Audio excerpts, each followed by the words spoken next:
Welcome to this lesson. In this lesson, we'll explore .iloc, a powerful method for accessing and manipulating data in Pandas DataFrames. Unlike .loc, which is label-based, .iloc works with integer positions. This makes it especially useful when you don't know the row or column labels but know their positions. Now, what is .iloc? .iloc stands for integer location indexing. It allows you to select rows and columns in a data frame by their integer positions. Let's start by loading our datasets, then we'll take it further. In this case, let's load both Toyota sales data and sales reps data.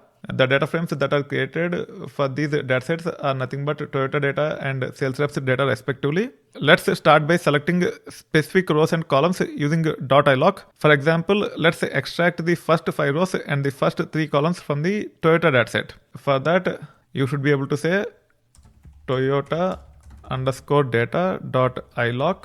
Then in square brackets, you should be able to say 0:5. It will give us first 6 rows if I am not wrong. Let me see. Then 0:3. It will give us the first 3 or 4 columns. We'll see how many it will return. Let me run this. You can see it have returned first 5 rows and first 3 columns. So in this case, the upper limit is ignored. Starting from 0th, it have just displayed up to 4 when it comes to rows. Same is the case with columns. Starting from 0th, it have returned only up to 2nd, which means the upper limit is ignored when we use iloc. Now with .iloc, you can also access individual rows or columns by their position. Let's access the second row and the first column of the Toyota dataset. For that purpose, we should be able to say Toyota data, then .iloc, then in square brackets 1. It will return second row of the Toyota dataset. You can see here, this is nothing but second row. Now, if you just wanted to get second column of the second row, then you have to use logic like this. Toyota data dot iloc, then 1,1. Now you see, it have just returned the value from the second column from the second row. You can see here, this is the second row and this is the second column. That is what we are seeing here. When it comes to this one, it is displaying the complete second row because we haven't specified the range of columns. In case if you wanted to get only first 3 columns, you should be able to say comma 0:3. It will get only data related to first 3 columns from the second row. Now, if you wanted to get the first column from all the records, then you should be able to come up with a logic like this. You can say Toyota underscore data dot iloc. Then when it comes to the rows, you have to specify column, then 0. It will actually return the first column from all the rows in the data frame. You can see these are nothing but sale IDs, and you can see all the values related to the sale IDs because sale ID is the first column in the data frame. So here, as we haven't specified any lower bound and upper bound, it have picked all the rows, and then because we have specified 0 here, it have picked only values from the first column. When it comes to iloc, slicing is a common use case. Let's extract a specific slice of rows and columns. For example, rows 2 to 6 and columns 1 to 3. The way you can achieve is like this. You have to say sales reps data. In this case, I'm using sales reps data, not Toyota data or Toyota sales data. Now I should be able to say iloc. Our requirement is nothing but to get rows from 2 to 6 and columns 1 to 3. So here we have to say 2:7, then 1:4. It will return rows from 2 to 6 and columns from 1 to 3. Let's run this and you can see the outcome here. It is only showing rows from 2 to 6, which are nothing but 5 of them, and then columns from 1 to 3, which are nothing but first name, last name, and email from the data frame.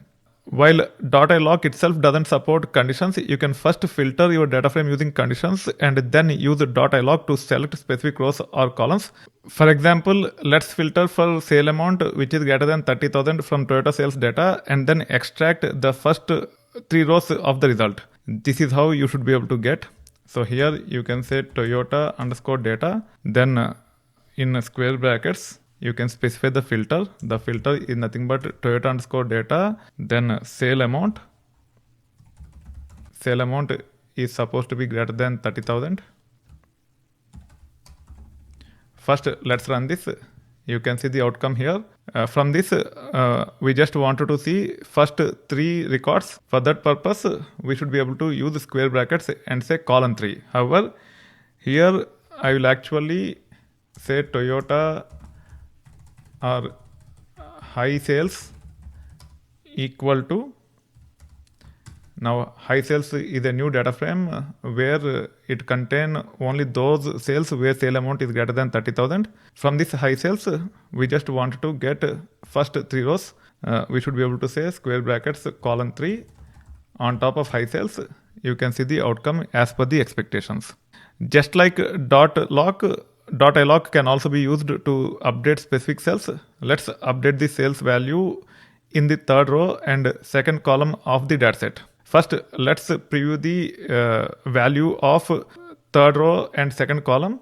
The way you can achieve is like this. In this case, I can say Toyota underscore data. Let me run this. Now I wanted to update the third row and second column, which is nothing but sale rep ID. The sale rep ID for third row is nothing but 5. Let's say I want to update to 6. The way I can do it is like this. First, let me make sure I say 2, which will give us the third row, then 1, which will give us the second column. Let me run this. Let me make sure it is returning the right value. However, it have failed because I haven't used .iloc.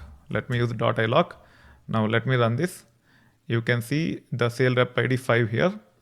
Now we should be able to say equal to 6. Let me run this. Now let me copy this and let me run this. You can see the sale rep ID is changed to 6 as per the expectations. So we should be able to even update the data in specific column and row using .iloc similar to .loc.